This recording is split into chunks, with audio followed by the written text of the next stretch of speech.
Okay, this is a screen we're typically going to be met with when the vehicle's first turned on. If for whatever reason you're not on this home screen, at the very top left we've got this home icon. We're just going to press that, and that's going to bring us back to our home screen settings. Looking down, now we've got a ton of different options at the bottom, starting off with our audio settings. We've got different sources that are available, so our AM, FM, Sirius, XM, Bluetooth. If our phone was connected, we would be able to use our phone. It would show up under entertainment sources. Looking at direct tune at the top, it's going to give us the ability to type in a station in order to tune to a different station. We can also use this tuning knob, or we can use the button on the steering wheel for our voice-activated tuning, navigation, etc. In order to be able to save a station into our presets, once you're tuned to the station that you'd like, all we're going to do is press and hold, and that's going to save that preset in there for you. On the very bottom, we've got our climate settings. So climate settings, we've got some settings a little bit further down, but we've got the majority of the settings on this Sync3 screen. At the very top, we've got our auto setting. That's going to let the vehicle determine what the temperature in the vehicle should be. At the very top, we've got our max AC, our heated steering wheel, as well as our max windshield defroster. Now, one thing to point out on the home screen, we can also turn on the heated steering wheel from the screen, so we don't need to jump into climate menu to do that.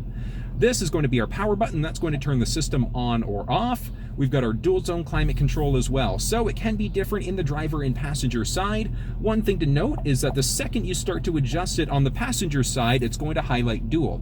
In order to be able to turn the dual zone climate control off, we're just going to hop into climate, press that dual button, and it's going to default to whatever the driver setting is. Looking down along the side, now we've got our ability to control the driver and passenger side heat settings. We can also do that down from this area. At the very top, we've got the ability to have the fan blowing to the windshield, to our face, or to our feet. We've got the fan control, so we can have control our fan speed.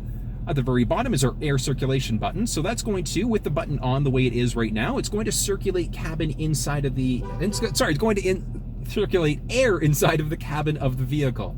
This is going to,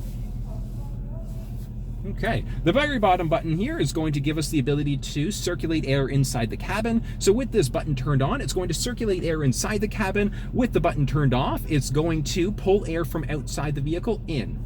This is going to be our rear window defroster, and then we've got our air conditioning button.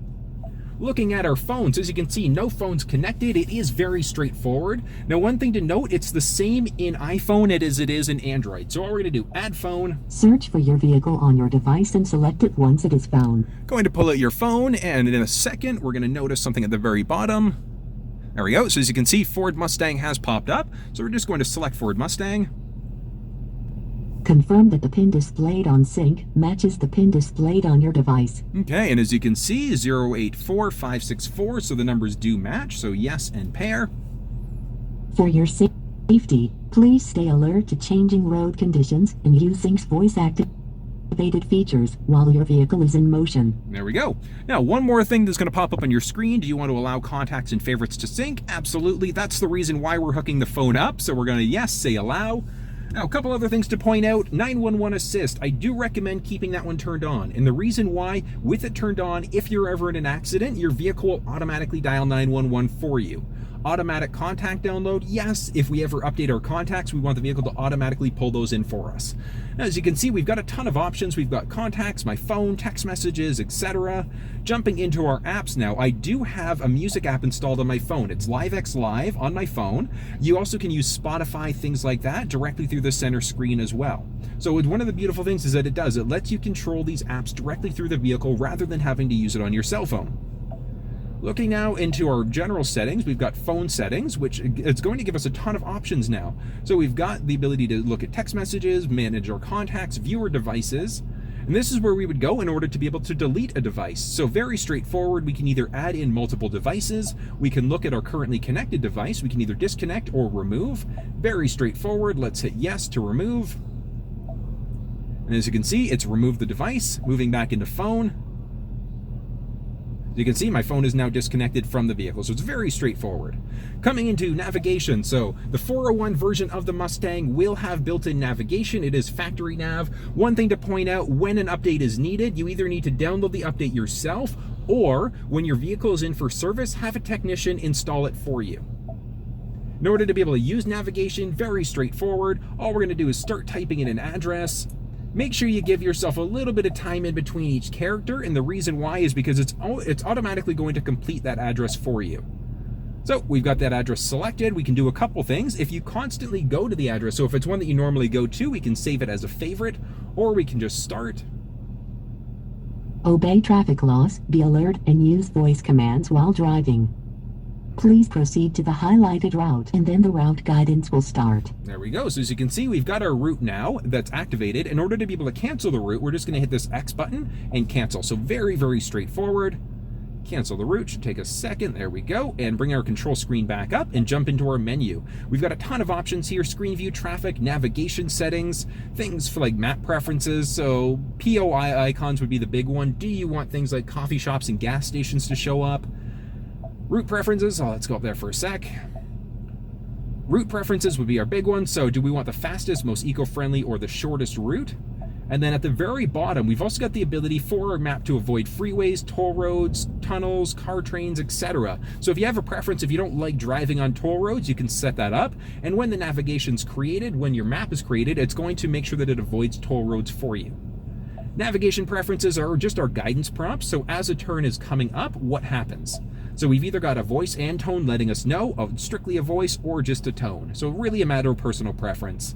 That's going to be our navigation settings. We've also got the ability to set up our home or work address. When we set those addresses up, if we press the voice activated button and say navigate home, it's automatically going to set up the navigation to our home or our work address. In the very bottom, touched on this as well, it's going to be the apps that are available in the vehicle. Some of the apps will work over Bluetooth, some of them you do need to be plugged in. The vehicle does support Android Auto and Apple CarPlay. Apple CarPlay and Sync3, you do have to be connected to the vehicle, and then with Android Auto, it does work over Bluetooth. When it comes to settings, ton of options. We've got some basic sound settings that are included, so treble, mid-range, bass, this is where we'd go to select that. Looking at our clock setting, it's going to default to our 12-hour time mode, so our AM, PM. If you have a preference for that military time, so 24-hour time, we can do that. Auto daylight savings time, that's automatically either going to spring us forward or make us fall back an hour, depending on the time of year. Auto time zone update, if we're heading to the east or the west coast, the vehicle will automatically update our time zone depending on where we are. When it comes to Bluetooth, we can turn vehicle Bluetooth off completely. We can add a Bluetooth device, whether that's a cell phone or a Bluetooth-enabled MP3 player. Phone, very straightforward. That's where we go for our phone settings, adding a phone in. Radio text, do we want that to show up, yes or no? The radio text is, let's pull up the audio for a second. This is going to be the radio text. So whether or not that shows up, really a matter of personal preference.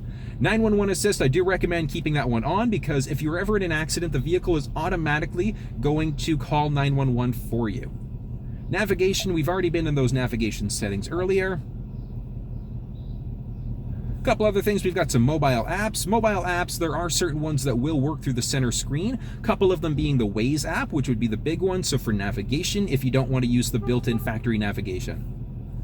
Got some general settings. So general settings, we can change our language between English, Spanish, or French, Celsius or Fahrenheit, kilometers or miles, the beep that we're getting. Whether or not you want that to happen, you can turn off the beep. So if you're not really a fan of it, you can turn that off. Automatic system updates, I do recommend keeping that one turned on, and the reason why is because it's automatically going to update the software and the firmware on the vehicle for you, with the exception, navigation will not be updated. You have to do that manually as of Sync3. If you're ever selling the vehicle, or if the vehicle, for whatever reason, if the screen is giving you any sort of issues, you can do a master reset to reset it to your factory defaults.